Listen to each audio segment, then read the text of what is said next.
નમસ્કાર મિત્રો, દેશમાં કોરોના વાયરસે ફરી ટેન્શન વધાર્યું છે। કોરોનાના નવા વેરિયન્ટ JN.1ના અત્યાર સુધી 21 દર્દી મળી આવતા ખળભળાટ મચી ગયો છે, જેના લીધે કોરોના રિટર્નની આશંકાઓ વ્યક્ત કરવામાં આવી રહી છે। તો મિત્રો, દેશમાં ગુરુવારે 358 નવા દર્દી મળી આવ્યા હતા।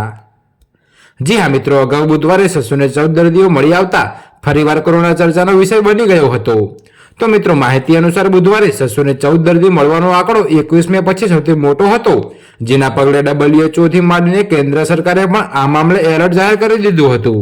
તો હોસ્પિટલોમાં ખાસ સાવચેતી રાખવામાં આવી રહી છે। જી હા મિત્રો, તો ભીડમાં માસ્ક પહેરવાની પણ અપીલ કરાઈ છે। જો કે કોરોનાના વેરિયન્ટ JN.1ની ટેસ્ટિંગ વધારવા સહિત જરૂરી પગલાં ભરવામાં આવી રહ્યા છે। તો કેન્દ્રીય સ્વાસ્થ્ય મંત્રાલયના આંકડા અનુસાર દેશમાં છેલ્લા 24 કલાકમાં 358 નવા કેસ મળ્યા હતા। આ સાથે દેશમાં એક્ટિવ દર્દીઓની સંખ્યા 2669ને પાર પહોંચી છે। તો મિત્રો, તમને જણાવી દઈએ કે JN.1નો પ્રથમ દર્દી કેરળમાં મળી આવ્યો હતો।